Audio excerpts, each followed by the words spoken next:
A very good evening to you. Thanks for joining us on the Tuesday edition of the show. It's the first one for the week, and it promises to be exciting as always. From Lagos, I'm Yemi Adebayo. London, I'm Austin Okonakman. All right, let's just go straight into it. A lot to talk about today. We're going to be talking about basketball in Nigeria, what's happening with the elections put on hold as we speak. Some games currently going on in the EFL Cup. That's Austin's backyard. We'll talk about all of that as we move on. We'll talk about our teams on the continent, talking about CAF club competitions. We'll talk about the odds of moving into the group phase. We'll also at some point go on to look at what is happening in England. Of course, for now, the talking points, everything all around the Manchester United manager, Ole Gunnar Solskjaer. Will he stay? Will he go? We'll talk about that even as we move on. We'll also give you a slice of basketball. What's happening with Michael Jordan these days? We'll talk about that. That's the outlook of the show tonight, Austin. A beautiful sporting world of sports here in the United Kingdom. It's all about will he stay, will he go, Ole Gunnar Solskjaer. But all I can tell you right now is he's still the manager of Manchester United. Antonio Conte is waiting in the wings, and some other names also popping up. But for now, he's still right there. I think they want to give Ole one more chance, to play the next game, and maybe after that they will make a decision. But it's beginning to look like this is marriage. I've said whenever I coach goes on for more than 9 lives, then it's no more a football contract, it is marriage. And Ole, in fact, Arsenal fans are rejoicing. They want Ole to stay, just to, make just that they are not only the bad team or the team that is struggling at the moment, but sad times for Manchester United. And that's what we continue until the team improves or Ole is told to leave finally. Otherwise, this sort of conversation will continue. You talked about basketball in Nigeria. We'll talk about that one, what's going on with the NBBF and the elections that have been postponed indefinitely. We should also take a look at the Super Falcons and how they made it to the final round of the the qualifiers for the African Women's Cup of Nations and the World Cup. Should get us talking. And later on the program, we will take a look at Nigerian teams on the continent, yet again, North African teams. Wow. We love the way Aimba started under Finidi George. Hopefully, we're going to get Finidi George to join us on the program. We'll talk about that one. So much to talk about and unpack, and we'll try to do justice before the show ends, Yemi. Yeah, we'll do our best to do justice to all of that. I'm looking forward to us having that conversation with Finidi George. Hope he pulls through for us on the show tonight. But first, let me just quickly introduce our partner in the Lagos studio. Is going to be involved in everything we're going to be doing on the show from start to finish. He's been away for a while, but we're happy to have him back with us. Kaide Idris joins us now.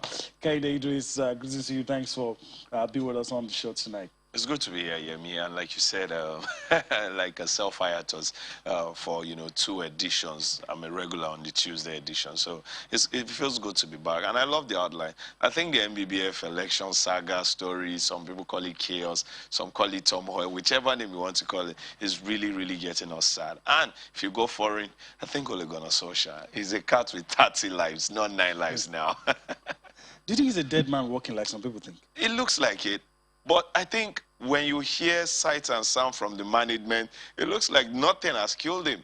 I think it's just we, the fans or the journalists, who are writing so much about, what he's doing and how it is a drastic wrong effect on the Manchester fold. Manchester United is not known for this. And while that game was going on over the weekend, it was said by the commentator, which we all know, but he kept mentioning it. Manchester United has never been 4 goals down, having to chase a game, and then it became 5. So I think to the management, they are seen differently from what we are seeing. Okay. There'll be a time when we'll talk about all of that. Of course. But of course, it's not easy to resist the temptation. No, it's not easy. I'll not talk about it. Not easy. But we have to start from home, as we usually do. Austin, let's start with basketball. And it's not easy to sit on the fence with all of the things going. And I, for one, have always disagreed with some of the things, these issues about elections. Why is it that all of these things are recurring? But some will say, I tend to agree, that this probably is a step in the right direction because election holds, we're going to have all of these problems. So before we have this election, let's clean the house. Let's sort it out so that whoever emerges will be allowed to do the job. We're not going to have an excuse in the back. Oh, I spent 4 years doing this. Oh, these guys hampered, their activities hampered progress and all of that. So from where I'm sitting, I think it's a good move. And I think if the sports ministry continues to stay neutral, then there's a chance that everything will work well at the end of things, Austin. You know, with this basketball leadership in Nigeria, you just wonder what's going on. You know, I've got some calls saying that let's show as the media that the ministry will be neutral, that the ministry won't take sides with party A or party B, that the right things should be done. There's been allegations and counter allegations against the former MBBF president. And I'm asking, who really wants to lead the MBBF? Who has sincerity of purpose? Who is going to give us a different look of things? Who is going to drive proper change? Who is going to come there and be selfless? Who is going to put basketball first? If you fit all of this that I've asked, then come out and contest, because enough is enough. We want to see basketball in Nigeria do better than we've seen in the last couple of months. And I'm sure Akende Idris, you agree with me? I totally agree. I totally agree. There was something you like, a question you post out there: who is going to, put basketball first? And that's the question I have been asking. If you say you love this sport so much, that is why you want to be the gaffer, you want to be at the ends of affairs. Then, if there are issues for you to not be there, or for you to, not be the man right there at the top, then there are other capacity. If you truly are putting basketball first, and it looks like, whether it's Umar or Kida or whichever name you want to mention in the entire fold, none of them is putting basketball first. Look at, it's happening at home where nothing is happening with our basketball. And for the short period that there is suspended board and we had caretaker committee, we had the short format league, and you could see the excitement from all of these basketball players. You should also remember that these basketballers at home playing in the local league do not get paid all this period for about 5 years. Nothing. You're just training.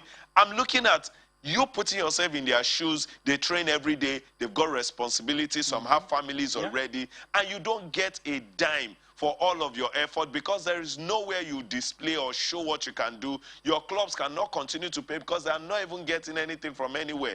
And you are concentrating on the Day Tigers are doing well, the Day Tigers are doing well, because you have basketballers from the NBA, from the Euro leagues, from the American leagues who do so well. You assemble all of them, you achieve a lot. Hey, you should remember that you are here. And primarily, you should do a lot more for this play, because those players also are enjoying from what people are doing out there for their local, basketballers. And they are, starting to push people in. So putting basketball first should be the question. I think if I'm to stand with them one-on-one, I would ask, is basketball first in your agenda, in your mind, if you really love the sport? And if you are answering me sincerely, then it is time to step aside. I always give an example of Enito Oshodi. With table tennis, the man steps aside. He was not involved with the politics, but every table tennis player, you should ask the Mustafa brothers, who are the young and coming right now, and a lot of young ones, they have a one-on-one relationship with Enito Oshodi, which earned him a lot of posts in the African terrain, not even in Nigeria, not even West Africa. That is what you do. When the tussle is so much, step aside, show love from wherever you can, especially to the gladiators, the athletes themselves, and they will remember you for that. Ask Haruna Oshodi, ask Toriola, ask Funke Oshonaike, ask Bosse, ask all of these players, ask the Mustafa brothers I just mentioned, and a whole lot. They love this man because of what he does for table tennis, for the players, and not what he does for the political setting when it comes to table tennis. So that is what you should do. If we continue like this, then you don't care about what happens with basketball in Nigeria. We will continue to monitor the situation, and that's what we can do as the media. And we'll urge everybody that is involved with this basketball leadership issue in Nigeria to allow reason to prevail. We know why and how we got here. it was a tale of greed. Some persons thought they could be selfish. We don't want to go back to it, but if the ministry wants a proper change, they should put their foot down and ensure that whatever leadership we're going to have next with basketball, it should be one that will bring stability, it will be productive, and as we have said, we'll put basketball in Nigeria first. That's what we're all hoping for, and I hope that's what we're going to get. And as long as the ministry stays neutral, although the only caveat I might have is a man can make promises. It only takes getting there to deliver on those promises. Yeah. But as far as staying neutral goes, I think that will help in all of this. And, you know, whatever investigations needs to be done, whatever house cleaning needs to be done, and even if it takes sitting people down and locking themselves in the room and say, look, like these guys have said, put basketball first. If you don't have it, do you care enough that whoever has it will get your support?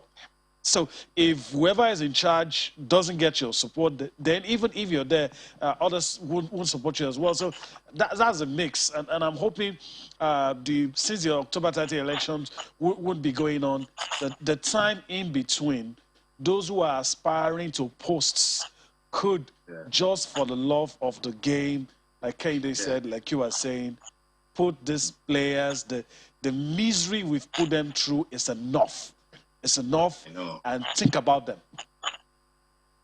It's almost 2 weeks or more that the D-Tigress came out to say, pay us our money. Nothing has been done. Nothing, Kende. The next thing, somebody will accuse those ladies that they're not being patriotic. I don't understand what's going on.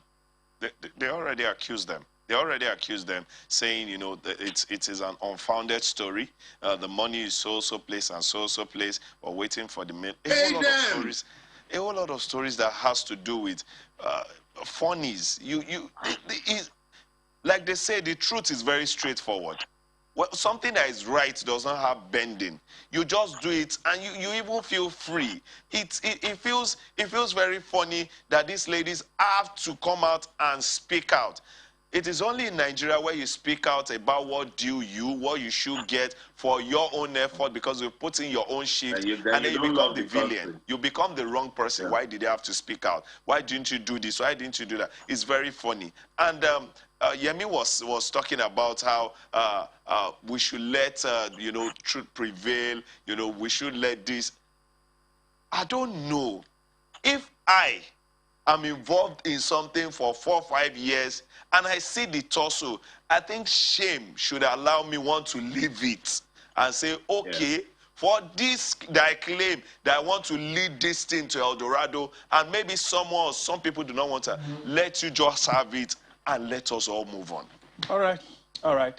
So, guys, I think we have to leave it here for now. And we'll continue going back to this basketball issue. Hopefully, our voices will be heard. Not just us, everybody talking about what's going on in basketball. Guys, let's just quickly move on and talk about the Super Falcons of Nigeria.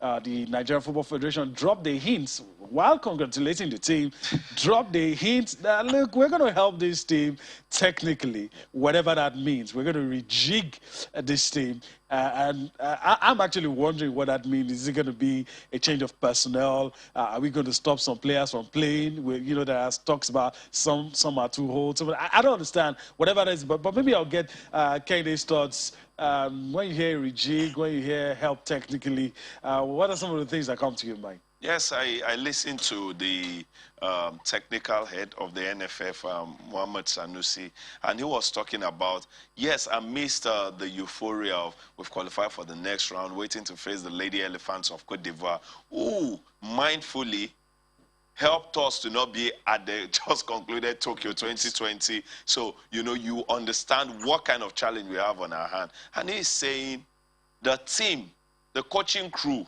or anything that has to do with technical, you know, support for the team should be moved forward, because the football, whether we like it or not, wasn't anything to write home about.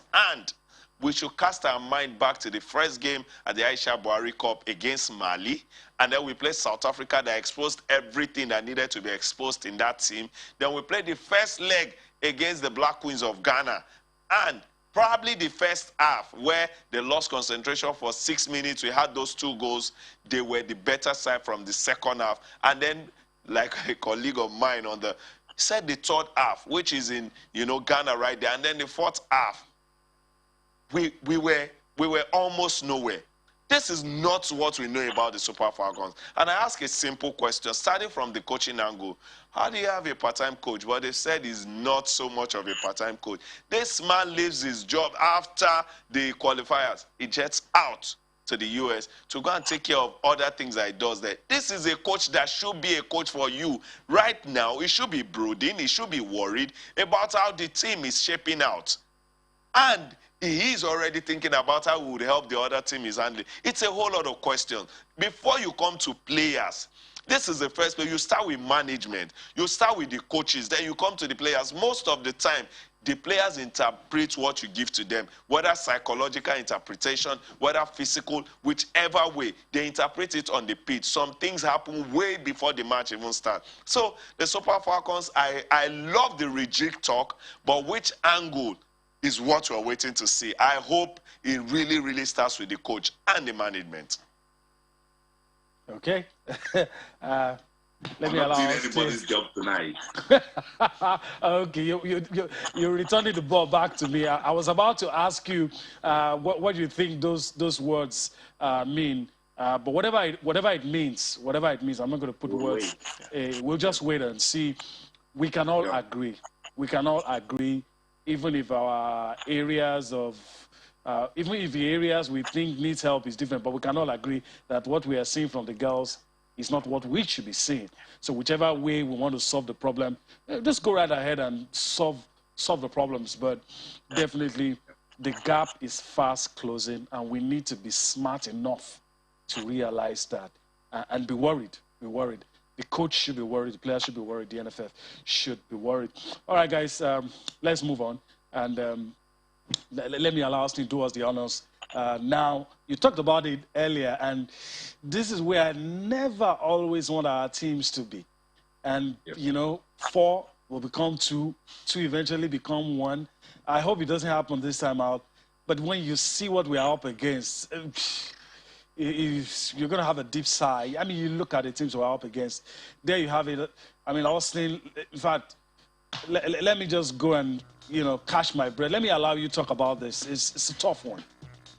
Now, it's the second preliminary round of the CAF Confederation Cup. Sadly, Rivers United, they were in the CAF Champions League, but they couldn't, you know, get a job done against Al Hilal of Sudan, and so they dropped to the CAF Confederation Cup, where they will be meeting Al Masry of Egypt. And we know the story with our Egyptian side. On the other hand, Al Ittihad has been drawn against Eimba Football Club of Aba. Eimba saw off the Ambas of Senegal. They were dominant in the first leg away from home. They won 1-0. Second leg in Aba, they won 3-0. And so we're saying if they take that form into this second preliminary round, Eimba might just go all the way. But what do I know about football? And that's why when persons talk about football these days, I prefer to listen or take notes, you know. Rivers United, I just hope that they've learned their lessons. And I'll let you talk about this in 1 minute, Days, before we go on this break. In 1 minute, with North African opponents again. Are you worried? I am. I think when it comes to the North Africans male, you know, team, it's always a worry, especially at the club level. They've given everything that is to give to football to help develop football and get it at the place where you get scared to play them. Whether it's by hook, by crook, or by clean play, they do everything possible. And trust me, everywhere around the world, if you must win a football match, you do everything. You do everything. All is fair in war. Yes, everything is fair in love and war. So it is what it is. Whenever we play these teams, it's always a worry. But for, you know, Rivers, I think I've got much worry. Al Masry is very massive. And My worry is not because Al Masry is very massive. My worry is the experience and how you will get to use it at this level is my worry. I don't know if Rivers United are up for this. You should, look at what happened with the, Al Hilal right there, where the first leg right here killed that game. Playing 1-1, I knew it was over. And it was just 1-0, they lost away. For Enyimba, I think their wealth of experience can pull them through. Yeah. So that's it. We will continue to take a look at this CAF Confederation Cup fixture. Let's go on this quick break. When we come back, the coach of Enyimba Football Club of Aba, Finidi George, is standing by. We will get his response after the draw that has been made. Enyimba will take on Al Ittihad of Libya. We'll talk about it when we come back. Don't go anywhere.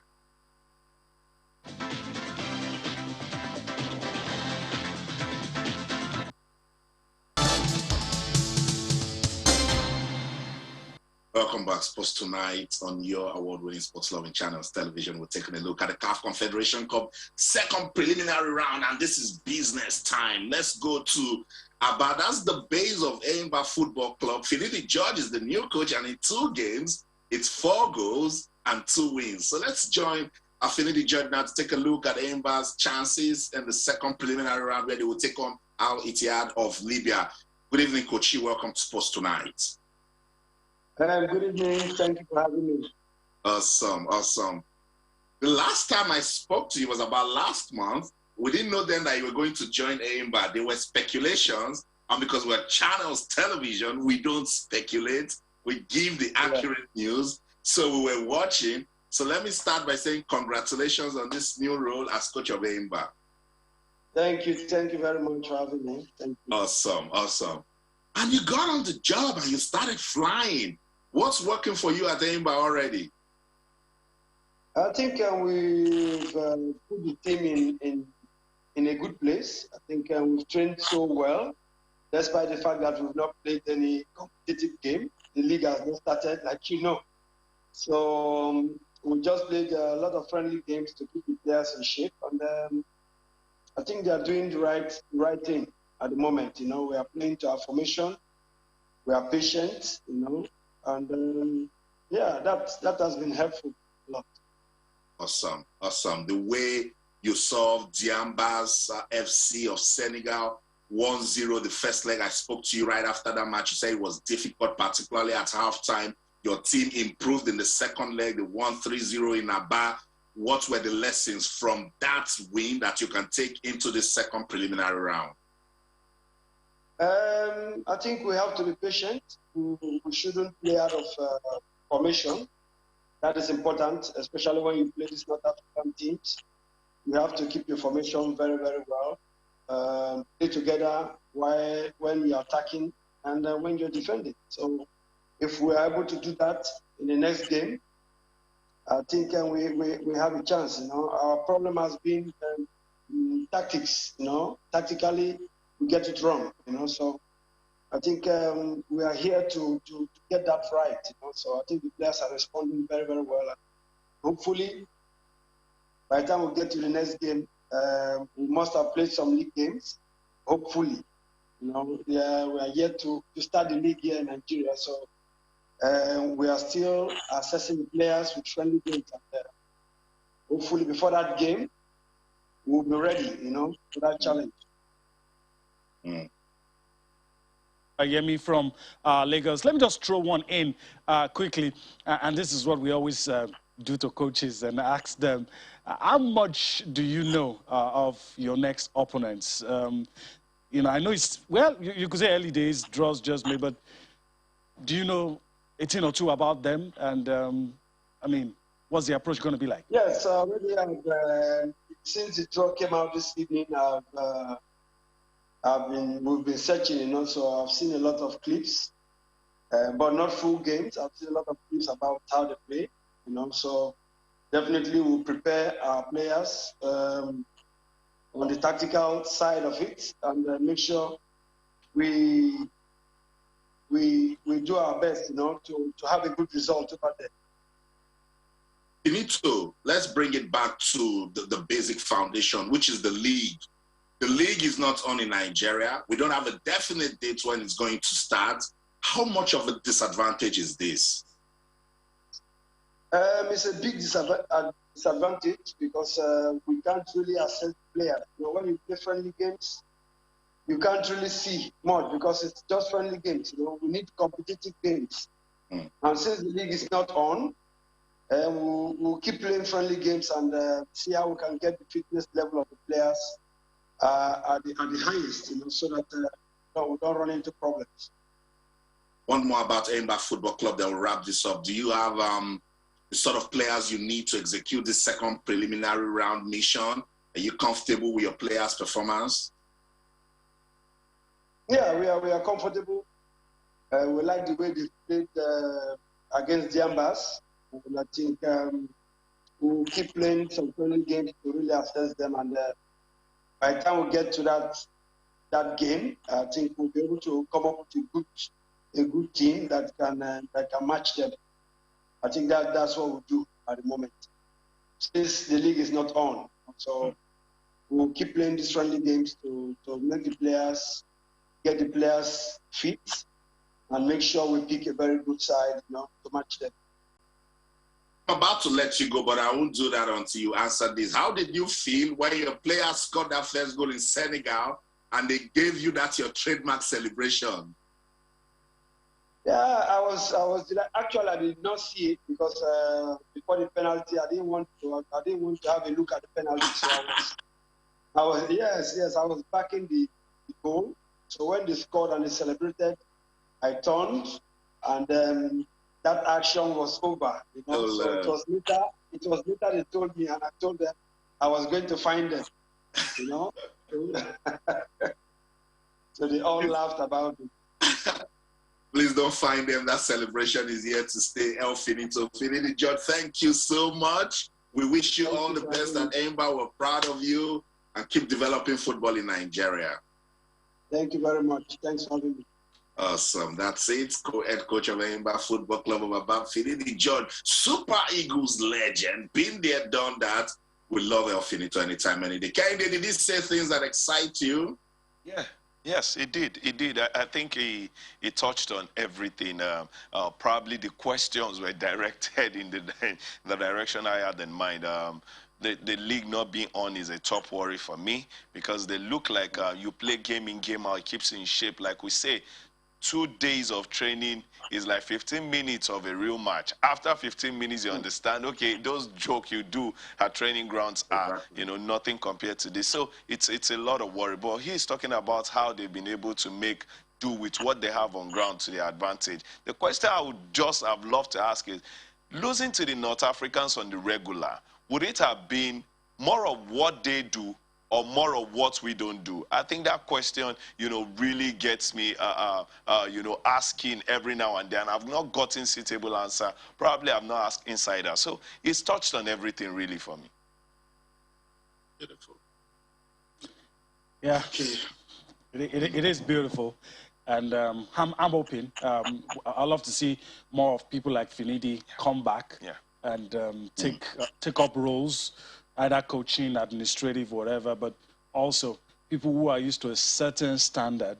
We need to make the environment conducive for them to come and, you know, share their knowledge and contribute to the development of football on the domestic scene. So interesting times are ahead. Hopefully we'll get our two teams to the group phase of the competition. All right, let's move on the show, and we're about to go foreign now, but let's quickly talk about what one company is doing. Of course, they need little or no introduction. They're a sponsor of the English Premier League and also sponsor of Spanish La Liga. We're talking about Budweiser on the show tonight, and of course, they are set to feature international football kings. You have them on your screen, John Terry and Roberto Carlos. It is in a new football team campaign tagged Budweiser Game of Kings, and it's going to happen for the first time in Nigeria. So they would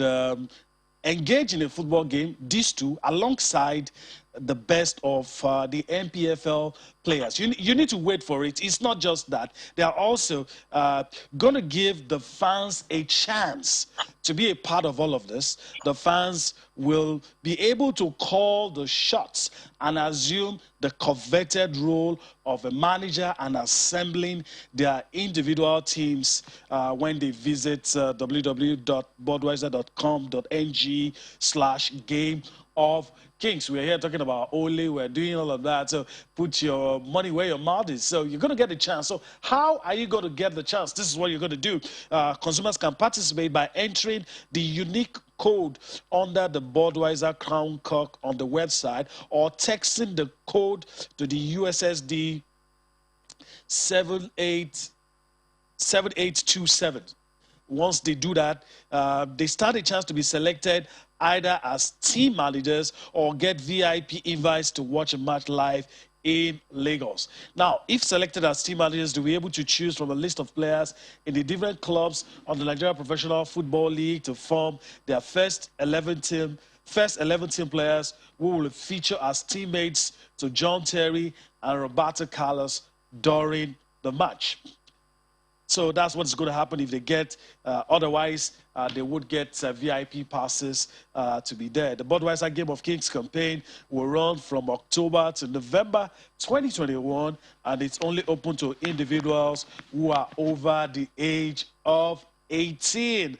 As of course, we already know that Budweiser is produced by International Breweries PLC, a proud member of the AB InBev. That's the world's largest brewery with over 400 beer brands globally. So for the fans who want to get a chance to coach Roberto Carlos, coach John Terry, alongside some other NPFL players, this is your chance. Do what you've been told to do. Visit their website or text the USSD code 7827 to text it, and you get a chance to be a part of it all. All right, so that's it for now. Let's move on the show since we are done with that. And in many quarters, this is the elephant in the room, and that's what we're going to address now, the elephant in the room. Let me allow Austin do the honors. It's your backyard. A lot is happening. Kennedy has accused us journalists of being the ones tightening the noose around Ole Gunnar Solskjaer, all kinds of stories. I read in one of the popular papers in your end of some of the things that happened. Some saying, why is this player not playing? Asking why Donny van der Beek is not playing. We read somewhere that the Ivorian mocked his manager, Eric Bailly mocked his manager for rushing Maguire, who is probably not 100% fit, rushing him back into the team, why he could have played. All of those things will start coming out when you're not doing well. If you're doing well, nobody's going to say this. So I push it to you. Have you read things like that? Or are there other things in the rumor mill that we're not hearing yet? No, nothing. The question right here with the media in England is, what sort of love does the Glazers family have for Solskjaer that is still hanging on the job, because truly, Ole out they start this year. A lot of persons have, their reservations about the coach and his handling of Manchester United. When you look at the team that he put out against Liverpool, you can't fault him. If you want to talk about Maguire, you need some presence. When you play Liverpool, you want to make sure that you have the full complement of your team, even when strategic, by putting Pogba on the bench so you can have a super substitution to make. What I said with the Liverpool game, it was just Murphy's Law. Everything that was supposed to go bad for Manchester United went bad. They scored a goal, VAR cancelled it. Pogba got in and got a red card. Liverpool controlled the game from start to finish. It was destined to happen, but people just can't have it, particularly fans of Manchester United. They can't have it with Ole anymore. They want him out. As a matter of fact, they were expecting that Monday morning they pick the papers to be announced that Ole is out of the job, but it's not happening. In the UK, there's just speculations. Where they're speaking to Alex Ferguson at some point was mentioned as one who could recommend the next coach to take over from Ole. So much speculations here and there. We'll just wait to see. But I'm sure Ole is not feeling so good about that loss to Liverpool. He described it as his darkest day at Old Trafford. He was left shell-shocked, you know, at that result. I feel for him because, you know, that's a legend of the game right there. But what do I know with football? Kehinde, you might say the media is saying this and saying that, but we report what's out there. And when we need to set the agenda, we set it. We just do our job. That's what we do. You know, what I'm trying to say is the persons who are saddled with the responsibility to look critically into Ole Gunnar's job and all of that are looking at it and are saying, hey, no much cause for alarm. Even if he had lost 5 in 9 games already, and we are supposed to write that. But talking about the sack angle, probably we should just limit it to Ole Gunnar is not doing well. But Harden, he should get sacked in no time. I think that's where the worry lies. Now, let me just take the words of Luke Shaw after that game to tell you how deep this whole decay is. He said, we can say this result was coming. After United's 5th defeat in 9 games. I think in past games that we've won, we haven't been at our best, and we know that. We felt that inside the dressing room, and today we need to reflect and have to move on from this because it hurts. If a player in the team is saying, and it's obvious to be seen, except if you're lying to yourself, if you're in the fold of Manchester United or you are a football lover, this is not Manchester United. This is not the way they play. Nothing is convincing, especially since the start of this season. It's been from one, you know, labored win and all of that to another. And then the exposure. In the Leicester game, we saw a lot of exposure, but it was covered because there was 2 goals for Manchester United in that game. So it was like, okay, maybe Leicester just upped their game and all of that. But Liverpool, razor blade sharp attack, exposed everything. And if you're saying the defense is not good enough to undo the Liverpool pressure, that Liverpool defense is very questionable. If you cannot get goals against that defense, then it's a whole lot of questions to ask you. Look at Ole Gunnar becomes a coach that substitutes defense. You look at the technical input, and it's a whole lot of worry. But what I'm saying about the media, leave the sack and we'll just talk about the decay already. So if we tell you to report this story now, the adjectives you will use will be over the roof for Ole. So that's what it is, you know. Ole is not good. Ole is not doing well. Ole's team is shambolic. But let's leave it at that. Let's not go to, it should be sacked by tomorrow. You were almost... Yeah, me and the media will report what the fans want. If the fans are saying Ole should go out, are we supposed to ignore the fans? Has always come out to say otherwise. The Super League didn't work because we said the fans owned the game. Yeah. Wasn't that what we said? Yeah. So if the fans are yelling Ole out, what do? We report it. we report Ole out, and we try our best to analyze the situation. Why Ole should be out. Exactly, yes. We try to die. By the way, you're part of the media too, and maybe you almost beat your tongue describing the Ole situation, and that's why we found ourselves. Fed up already. He was getting fed up. But you know, guys, let's just quickly do this before we look at the live games going on. Yeah. There's another manager currently going through this situation, and in his own case, it has descended into a situation where the fans were accosting him at the car park, just to show how fed up they are with him. And if the Glazers do not sack him, and I think they wouldn't do that. They own the club, and the fans, whatever they had, they want to say. But do you see it degenerating into that level where some fans, because a lot of the fans who spoke after that game said, well, he's a legend, we love him, but this has to stop. I mean, basically, most of the guys who spoke, as a player, was fantastic, but no, this can't be happening. This can't be happening. Those are the things, you know. They've beaten United 6-1 before. You know, I don't know why. Maybe because it's Liverpool. But you see it degenerated to that level. No, it won't with the fans. I don't think everyone is being civil about this. And just to, you know, buttress and to an extent agree with Kehinde, the players Ole's former teammate, they were in support at the start. Remember when all of this pressure thing started? They were standing by Ole. They are also tired now because this shouldn't be happening to Manchester United. It's a big team. Don't forget, Watford lost a manager after 7 games. So coaches are already losing their jobs, you know. And we always say coaches are hired to be fired. The fans can only rant. The owners of the club, this is also business. If they think that they're doing well as a club under Ole, there's nothing the fans will do. But the fans also need bragging rights. Look at Arsenal fans, for instance. They take whatever they get now. When everyone was shouting Arteta, why didn't Kendi and his people come out to say that the media is after Arteta to leave the club? Because they just felt that Arteta couldn't handle the team. And it's so painful in the UK, Yemi, when they're talking about Manchester United problems, Arsenal somehow comes into it as a model. Yes. You know, because these are big teams. Arsenal fans are like Nigerians in a way. They've seen it all. They've just, you know, look, United fans cannot live with what is currently going on. Yes. For Arsenal fans, they've seen the worst of it all.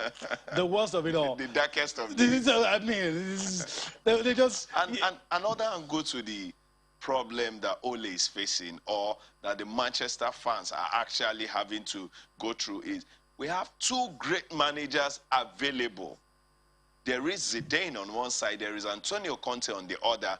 These 2 coaches, by your thinking, can take Manchester United to a form of El Dorado, and they are very much available.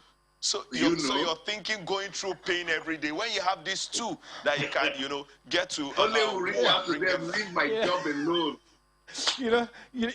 You know, guys, it's, you know, let's just go on the break. I'm resisting the temptation to say what I'm about to say. I'm not going to say it, but I'll take care of it when we go on the break. Let's go on this break. We'll come up for more of Sports Tonight. All right, welcome back. We could go on and on talking about Ole, but we'll leave it at that for now. A lot of interesting things can be said, but we'll leave it at that. Let's go to what's currently going on right about now, the EFL Cup. Let's take a look at the live results. Then Austin like I say, it's his backyard, so it's going to tell us what is currently going on. Arsenal fans would be happy with this. We thought it was going to be the toughest of the games to be played at this level, but they're cruising. They're cruising now. Callum Chambers got one of the goals, and they're leading against Leeds. Chelsea scored, but Southampton found a way to get back. QPR and Sunderland, these guys are rivals. They you know, a lot of disdain. But it's goalless. Let me allow you to say something before we go to Austin. You'll probably tell us what's going on. Any surprises yet? Yeah, I think the surprise for me is Arsenal Leeds. I, for one, did not really give Arsenal so much chance. The Arsenal game has ended, by the way. Yeah. So Arsenal is taking that. Keepers, Rangers. To the next round, yeah, Keepers, Rangers, and Sunderland's half-time. Chelsea, Southampton, half-time as well. Yeah. So it looks like one of those, you know, crossroad for Arsenal. But getting past it, maybe these few days or, you know, few matches have given Arsenal another, like I do say, another corner, which is a good corner. We're enjoying it for now as an Arsenal fan, as an, you know, Arsenal lover. And I think with the way Leeds United have always been with any club, they come at you, they are not scared. I thought this was going to be tough, but winning 2-0, maybe you see the game and you feel, oh, Leeds should have had even more, probably win or get to draw, but Arsenal won, and I think that's a big surprise for me. Any other scoreline wouldn't be as surprising as the 2-0 win for Arsenal. All right, also. It was a convincing, you know, it was a convincing performance by the Gunners, Callum Chambers and Edward Nketiah with the goals. And that sealed their passage into the next round. The game between Chelsea and the other team just got into penalties. It's a tough one going on there. Chelsea and Southampton 1-1. The last time I peeped into it during the penalties, the second penalty for Southampton was taken by Theo Walcott, and he missed. The game between QPR and Sunderland full-time also, and it has entered penalties. So even at this round of the EFL Cup, we're getting to see some good competition, and that's what it's all about with the cup competition. So when we get a proper update in that one between Chelsea and Sunderland and Southampton, we'll let our viewers know. But yes, it has gotten into penalties after it stayed 1-1 after regulation time. All right, hopefully we'll get a win before we'll wrap things up on the show. So we'll be able to do that for us. Let's talk about Michael Jordan.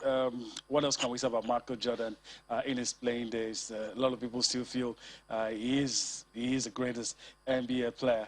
All right, before we go, let's talk about the IOC.